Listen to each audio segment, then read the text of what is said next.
Welcome to Hardly, where each book is distilled into a chronological story, offering you a special journey in just minutes. Today, we study together Daniel Keyes' Flowers for Algernon, in which we probe into the complexities of human intelligence and the emotional costs tied to the pursuit of knowledge. Daniel Keyes was born in Brooklyn, New York, and received his BA and MA degrees from Brooklyn College. Don't go away. Hardly, the editor, will be right back with the story. Charlie Gordon is a 32-year-old man who works at a bakery, performing simple tasks and earning enough to get by. The thing about Charlie is, he has a low IQ. He knows he's different, but he wants to be smart like the people around him. His desire for intelligence is driven by more than just fitting in. It's about proving to himself that he can achieve more, even if the people around him don't expect it. Early on, Charlie writes, "I want to be smart. My name is Charlie Gordon. Maybe they can make me smart." This simple hope sets the stage for everything that follows. Charlie's life revolves around his job at the bakery and his weekly classes at the Beekman College Center for Retarded Adults. The only person who seems to genuinely care about him is his teacher, Miss Kinnian.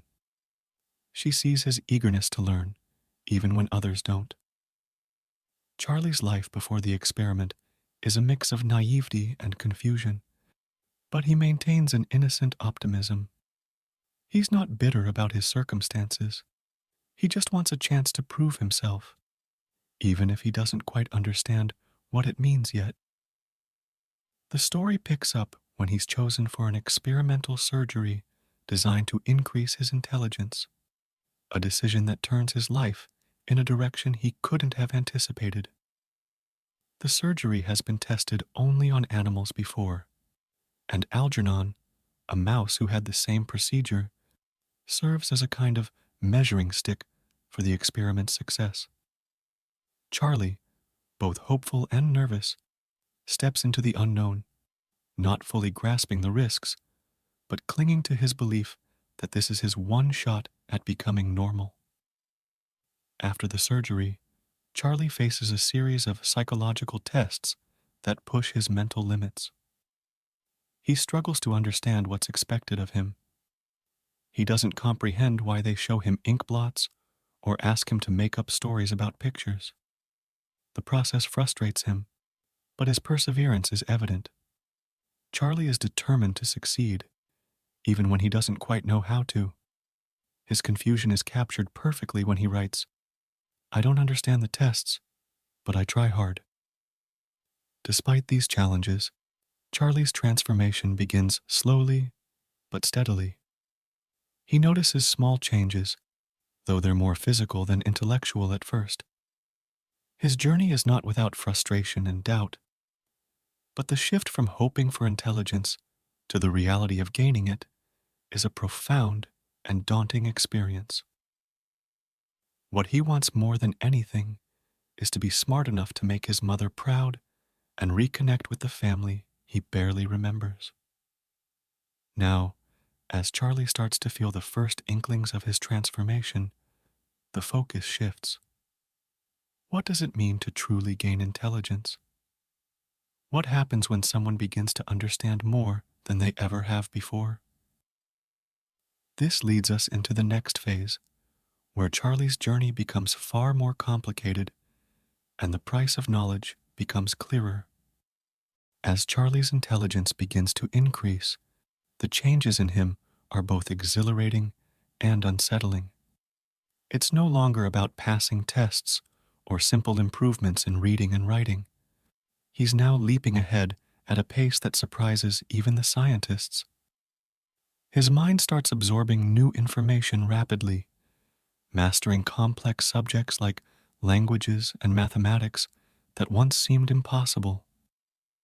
He quickly surpasses everyone's expectations, even those of Dr. Strauss and Professor Nemmer, the very people who believed in the experiment.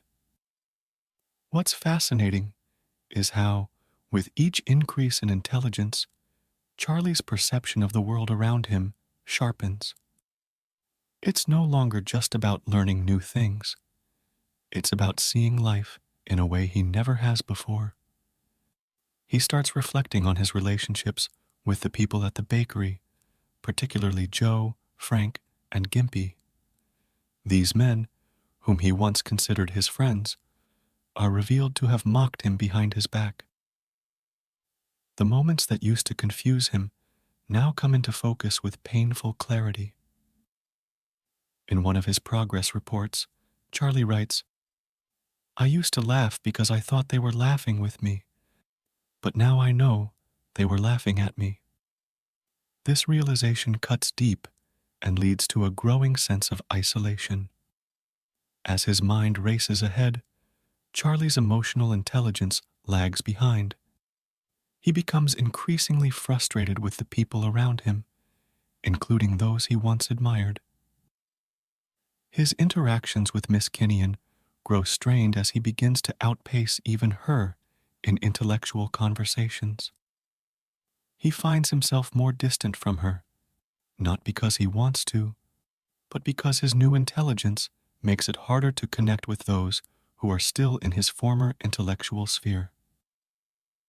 This newfound superiority is a double-edged sword, as Charlie writes. The more intelligent you become, the more problems you'll have. What's tragic is that while Charlie's mind is growing, his emotional world is falling apart. He realizes how cruelly he was treated when he was mentally impaired, and the people who were once kind to him seem small and shallow now. But it's not just others who change. Charlie himself becomes colder, more impatient, and angrier. His growing awareness of the world, paired with a deepening sense of loneliness, makes him question whether this newfound intelligence is truly a gift. The story turns from the excitement of gaining knowledge to the harsh reality of what that knowledge brings.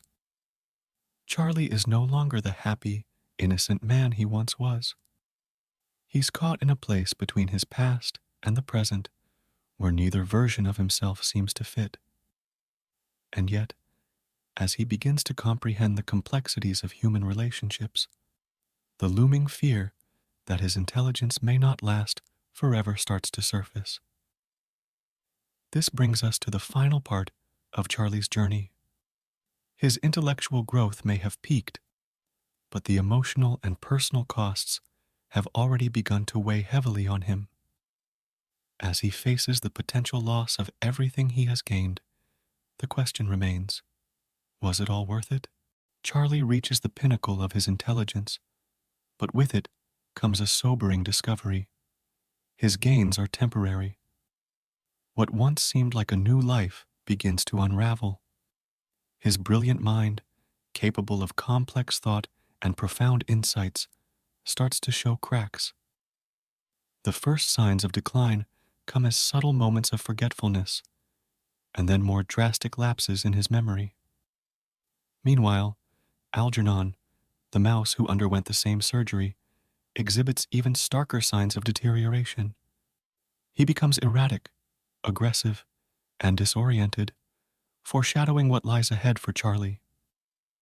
Charlie recognizes his own fate as he watches Algernon's decline, a reflection of his own mental regression.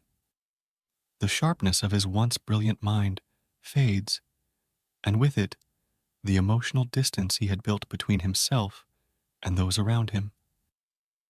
The same people who once seemed small and shallow begin to look different through Charlie's regressing intellect. But now, instead of superiority, there's a growing sadness, an acceptance that the world, in all its cruelty and kindness, will continue as it always has, with or without his newfound intelligence. In one of his more somber reflections, Charlie writes, "I'm forgetting things that I learned recently. It seems to be following the pattern. Algernon died 2 days ago." He knows that what happened to the mouse is happening to him, and there's nothing he can do to stop it. His awareness of his own impending decline becomes a painful daily reminder that all his efforts were, in the end, futile. As his mind continues to regress, Charlie isolates himself. He avoids Miss Kinnian and the scientists, not wanting them to witness his return to his former state. The deep loneliness he once felt before the surgery returns, now made worse by the knowledge of what he's losing. He reflects on the moments of connection and understanding that will soon slip through his fingers. His last act of self-awareness comes when he decides to leave for the Warren State Home, a facility for those with intellectual disabilities. This decision, though heartbreaking, is Charlie's way of ensuring that the people he once cared about won't be burdened with watching his final decline. By the end, Charlie's mind is nearly back where it started, yet his emotional journey has changed him. Even in his regression, there's a dignity in his decision to leave, a final act of agency in a world that has taken so much from him. He closes his final report with a request. Please, if you get a chance, put some flowers on Algernon's grave in the backyard. In this last stage of his journey, we are left with the question, was intelligence and all the pain that came with it worth the brief moments of clarity? Charlie's tragic realization speaks to the fragility of human progress and the delicate balance between knowledge and happiness. This story follows a man whose deepest wish is to become intelligent, undergoing an experimental surgery that dramatically increases his IQ.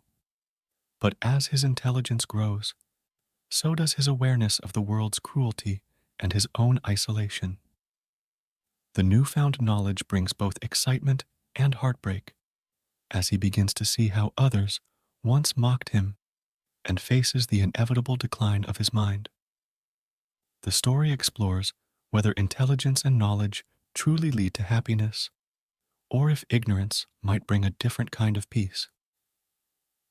As the editor of Hardly, I believe that through these stories, we learn that the pursuit of intelligence and progress is not always the path to fulfillment, but perhaps the ability to navigate loss with grace is what truly defines us. The journey through Charlie's transformation offers a vivid and emotional exploration of human intelligence and its costs. Early on, his childlike wonder and simple joy in life are replaced with the crushing burden of self-awareness. In a particularly memorable moment, Charlie attends a party with his co-workers Joe and Frank. They get him drunk and convince him to dance with a woman, only for him to fall repeatedly while everyone around him laughs. At the time, Charlie laughs along, thinking they are his friends, unaware of the mockery. After his intelligence increases, he revisits this memory with painful clarity, realizing they were never his friends at all. It's a heartbreaking moment, where the joy of ignorance is stripped away by the harshness of reality. This moment underscores the key theme. Intelligence comes at a price, often robbing us of the simple happiness we once took for granted. Charlie's growing awareness isolates him from those he once felt close to, and in the end, his loneliness is more profound than before the surgery. Through Charlie's experience, we are reminded of the delicate balance between knowledge and happiness, and how the pursuit of intelligence can lead to unforeseen consequences, particularly in our relationships with others. In essence, the book leaves us with this reflection.